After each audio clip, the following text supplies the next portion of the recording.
Bon, alors, qui a gagné Bassem, Vetcho? Bon, on va faire un résumé. C'est simple. Comme on a vu au début, ils se donner rendez-vous, machin, l'autre qui descend de Paris solo, l'autre qui est là, qui amène ses cousins. Déjà, tu vois, ça commence un peu chelou, tu vois. Bref, les mecs qui se rencontrent, ça se péta, machin. Après la vidéo, première vidéo, on voit Vetcho qui dit, voilà, je me sens bien, ça y est, histoire réglée, terminée. Le mec, il est zen, il est heureux, tu sens, ça y est, tu vois. Il dit, voilà, Bassem, je l'ai niqué et tout. Voilà, je lui ai mis patate balayette, il a voulu négocier. Voilà, bon, j'avoue, il m'a mis deux coups de tête. Enfin, bon, il m'a mis deux coups de tête, il a essayé une balayette ou je sais plus quoi, ou il lui a fait une prise de judo, voilà. Et après, il s'est relevé, il allait le manger, ils l'ont entouré et tout. Et puis de l'autre côté, t'as une vidéo, tu vois Bassem avec ses potes, ouais, on t'a niqué, non, non, enfin, je t'ai niqué, non, non, non, non, non, non, c'est moi et tout, je sais pas quoi. Et après, quand tu regardes les vidéos, la seule vidéo qu'il y a, tu sens que c'est une vidéo un peu mytho, tu sais, genre il filme plus, il filme, quand ça arrange, tu vois, puis t'entends, ah, Bassem, ouais, genre, tu sais, en mode comme si les mecs, ils étaient contents que Bassem prenne le dessus sur la fin vers la bagarre, tu vois, comme si, tu vois, Bassem, il avait pris cher avant. Moi, c'est ce que je détermine en tout cas. Donc la bagarre se termine, qu'est-ce qu'on voit à la fin? On voit que le Renoir Vetcho là, du 9-2, là, j'ai Paris, il se fait entourer par des mecs et tout, tu vois, des mecs qui sont armés et tout. Bon, en plus, c'est des mecs de Montpellier, la paillade. D'ailleurs, on les voit après, hein, ils se la racontent en vidéo, ouais, je lui ai mis une tarte dans le dos, je suis armé, voilà, il a rien dit, nanana, on lui a mis des coups de pression, ici c'est Montpellier, pas Paris, bon bref, des vrais, voilà, on voit que c'est des beaufs, des bouffons, tu vois, les mecs, ils se la racontent parce qu'ils sont chez eux, mais ce qu'il faut pas oublier, c'est que les mecs, même chez eux, le mec, il est venu tout seul, le Renoir, et même quand ils sont chez eux, ils viennent à 15, ils sont obligés d'être armés, tu vois, au cas où, tu vois, le courage un peu des mecs et tout, même à domicile, ils sont armés, les mecs, c'est des PD, qu'on va dire.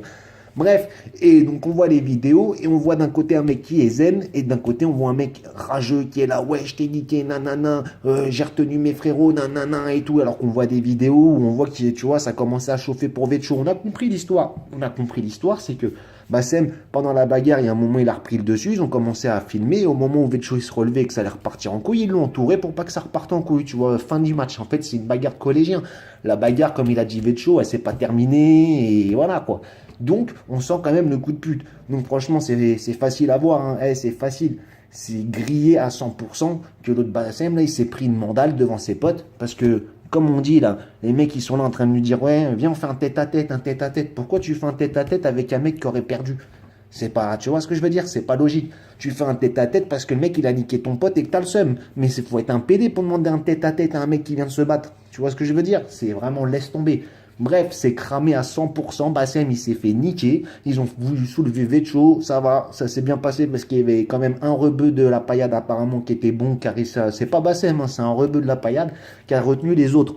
Les autres, ils étaient prêts à le charcler. Bref, donc la prochaine fois, Bassem, apprends à faire tes tartines tout seul, hein, parce qu'on voit là, ici à Dijon, comme à Montpellier, comme partout, quoi. Dès que tu te déplaces pour un tête-à-tête, tu as meute 15 de tes cousins, comme tu dis, tes cousins, tes congénères, tu les ramènes. T'es obligé de venir comme un écolier avec toute ta bande.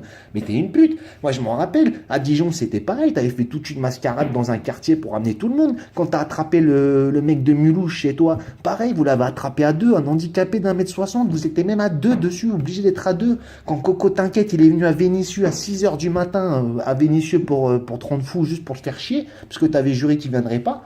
T'es même pas descendu de chez toi, t'as appelé Chéché, tu lui as dit viens en bas de chez moi, tu vois, tu osais même pas descendre. Une fois que Chéché est arrivé, vous avez ramené deux, trois potes avec vous, parce que même à domicile à Lyon, l'autre il est venu tout seul, vous êtes en panique. Donc c'est qui les PD? Ça sert à rien de jouer des... Putain, mais tu vois, moi je fais juste cette vidéo parce que c'est énervant de voir un mec de 37 piges avoir la haine là et ne pas assumer une bagarre. Tu vois ce que je veux dire? Tu perds dans un tête à tête. Déjà t'es un bonhomme, t'es nu, t'as fait ton tête. Qui gagne, qui perd, on s'en bat les couilles. Mais quand tu fais le gamin comme ça derrière, c'est que t'es un PD. Et en plus de ça, t'as voulu négocier pour pas de table comme d'hab. Hein. T'as voulu faire le bisou comme avec Diamant Noir et Rose, Ismo, tout ça. Ça a pas marché. Là, t'es tombé sur un autre qui était un peu plus vénère.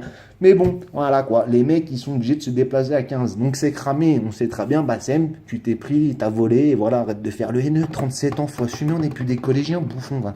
Bon, sur ce, ouais, aussi sa jambe cassée. On le voit en claquette, tranquille. Il marche dans MTP là, à Montpellier.